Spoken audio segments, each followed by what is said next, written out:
Hello दोस्तों, तो कैसे हैं आप लोग। आज हम इस वीडियो में आपको गुणनफल के बारे में बताएंगे।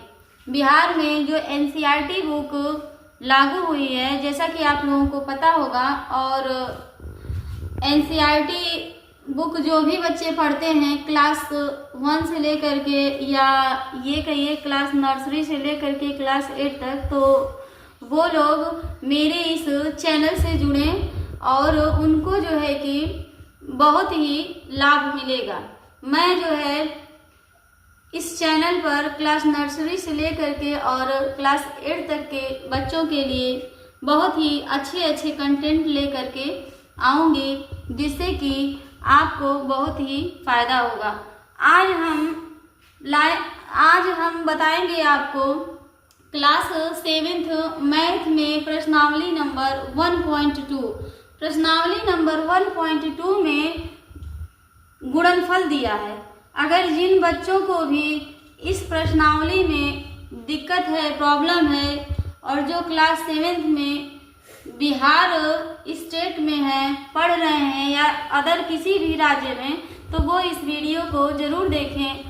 उनको इस वीडियो से बहुत ही ज़्यादा लाभ होगा।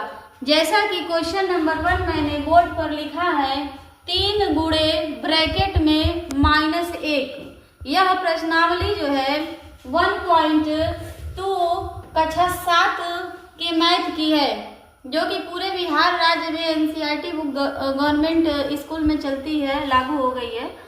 तो मैं आपको इस सवाल को बताने का प्रयास करती हूँ। अगर आपको इस गुणनफल में कहीं भी समस्या होगी, समझ में नहीं आ रहा हो, तो आप प्लीज़ कमेंट बॉक्स में कमेंट जरूर करिए। मैं फिर पूरा दूसरा वीडियो बनाऊंगी और दूसरे माध्यम से समझाने का प्रयास करूंगी। जैसा कि पहले आप इस क्वेश्चन को देखिए। यह क्वेश्चन लिखा है 3 गुणे -1। तो इस टाइप के गुणनफल को लगाने से पहले एक मैं छोटा सा ट्रिक आपको बताऊंगी, जो कि बोर्ड पर आप लोग ध्यान से देखिएगा। अगर वो चीज़ आपके दिमाग में बैठ जा रही है, तो किसी भी टाइप के गुणनफल को सॉल्व करने के लिए आपको कोई भी समस्या नहीं होगी। सबसे पहले यह देखिए कि जब माइनस का गुणा माइनस में होता है, तो हमारा आंसर जो प्लस में आता है। जैसे कि मान लीजिए कोई भी दो संख्या ले लीजिए। कोई दो संख्या हो गई, यह 1 है और इसके आगे हमने माइनस कर दिया, यानी कि -1 का गुणा जब हम -2 में करेंगे, तो हमारा जो उत्तर आएगा वो किस में आएगा बच्चों? प्लस में आएगा। जैसे कि हमने यहाँ पर फर्स्ट पॉइंट लिखा है कि माइनस का गुणा माइनस में करेंगे तो प्लस आएगा। अब देखिए, सबसे पहले इस टाइप के गुणनफल में हम चिन्हों का गुणा करते हैं। तो पहले पॉइंट में ही हमने लिख दिया है कि माइनस का गुणा माइनस में करेंगे तो उत्तर किस में आएगा? प्लस में। जैसा कि आप यहाँ पर देखिए, मैंने एक छोटा सा एग्जाम्पल लिया है और इसके माध्यम से आपको समझाने का मैं प्रयास कर रही हूँ। पहले हम चिन्हों का गुणा करेंगे। यहाँ देखेंगे दोनों संख्या के आगे माइनस माइनस लिखा हुआ है, तो जब माइनस का गुणा माइनस में करेंगे, हमारा उत्तर यहाँ पे आ जाएगा दोस्तों प्लस में। अब उसके बाद जो है हम संख्याओं का गुणा करेंगे। तो संख्या हमारी पीछे जो है यह 2 दी हुई है और आगे है 1। जब 2 का पहाड़ा एक बार पढ़ेंगे तो आएगा 2, यानी कि इसका उत्तर हमारा हो जाएगा +2। फर्स्ट पॉइंट तो यह है, आपको याद रखना है। सेकेंड पॉइंट दोस्तों, जब माइनस का गुणा प्लस में करेंगे तो उत्तर आएगा माइनस में। यहाँ पर हमने लिखा है माइनस और यह है प्लस। जब माइनस का गुणा प्लस में होगा तो उत्तर आएगा माइनस में। इसको भी एक छोटा सा एग्जाम्पल लेके आपको समझाने का प्रयास करेंगे। जैसे देखिए, कोई भी संख्या है, मान लीजिए 6 हमने लिखा है और 6 है माइनस में। इसका गुणा अगर हम +7 में करेंगे तो उत्तर किस में आएगा?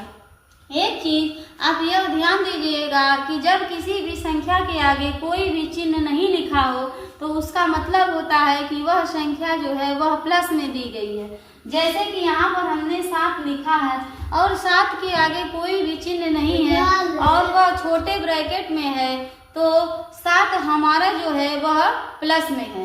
अब देखिए, अब यह माइनस है और यहाँ प्लस है, तो जब माइनस का गुणा प्लस में होगा तो उत्तर आएगा माइनस में, और 7 का पहाड़ा 6 बार पढ़ेंगे तो आएगा 42, यानी कि इसका उत्तर हो जाएगा 42।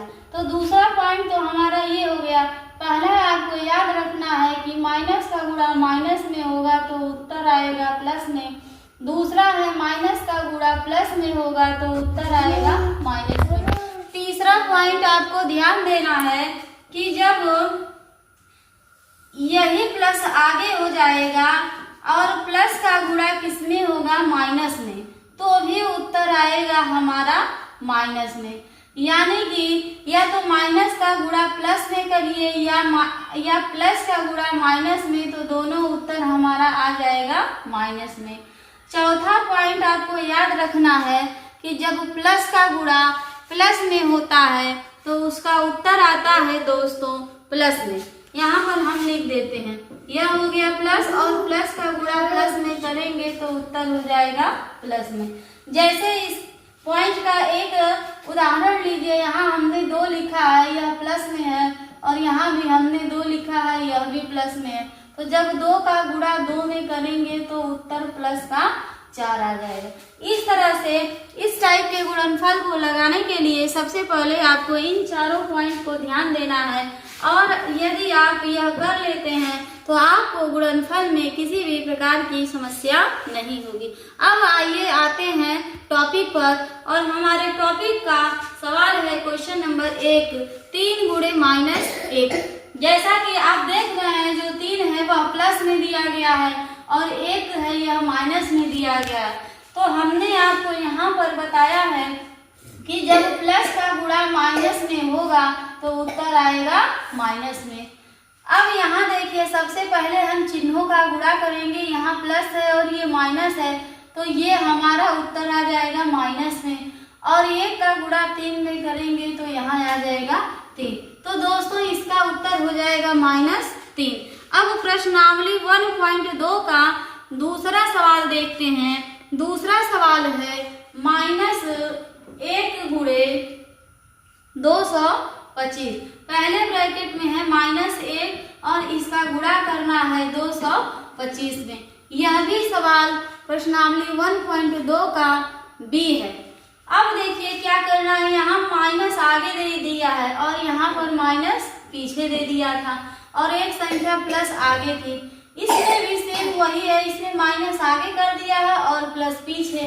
तो चिन्हों का गुणा करेंगे, उत्तर आ जाएगा माइनस में, और 225 का पहाड़ा जब एक बार पढ़ेंगे दोस्तों तो 225 ही आएगा, यानी इसका भी उत्तर आ जाएगा 225 -225। तो इस तरह से अब हम प्रश्नावली 1.1 का सी का सवाल आपको बताएंगे, जिसमें कि दोनों संख्या माइनस में दी गई है। यहाँ हमने पहला सवाल देखा, एक प्लस में था एक माइनस में। दूसरा सवाल था पहली संख्या माइनस में है, दूसरी प्लस में। अब सी का जो सवाल है वो हमको दिया है -21 गुणे -30, यानी कि -21 का गुणा करना है -30 में। सेम वही प्रोसेस है। यहाँ हमने आपको फर्स्ट पॉइंट में ही बताया था कि जब माइनस का गुणा माइनस में करेंगे तो उत्तर प्लस में आएगा। सबसे पहले हम चिन्हों का गुणा करेंगे। यहाँ है माइनस और यहाँ भी माइनस है। जब माइनस माइनस का गुणा करेंगे तो प्लस में उत्तर आएगा। या तो प्लस आप लिख सकते हैं या नहीं भी लिख सकते हैं। और 30 का गुणा जब 21 में करेंगे तो कितना आएगा बच्चों? 30 एकम 30 और 30 दूनी 60 और 60 3 हो जाएगा 63, यानी कि इसका उत्तर हो जाएगा 630। प्लस में उत्तर हो जाएगा। अब आगे के जितने भी सवाल हैं इसी तरह से बनेंगे। तो इस तरह से हमने आपको गुणनफल के सवालों को सॉल्व करने के लिए बताया। अगर आपको इस टाइप के सवाल में या इस प्रश्नावली में किसी भी प्रश्न में आपको समस्या हो रही है तो प्लीज़ आप कमेंट बॉक्स में कमेंट जरूर करिए, और वीडियो अच्छी लगे तो एक लाइक जरूर करें। धन्यवाद।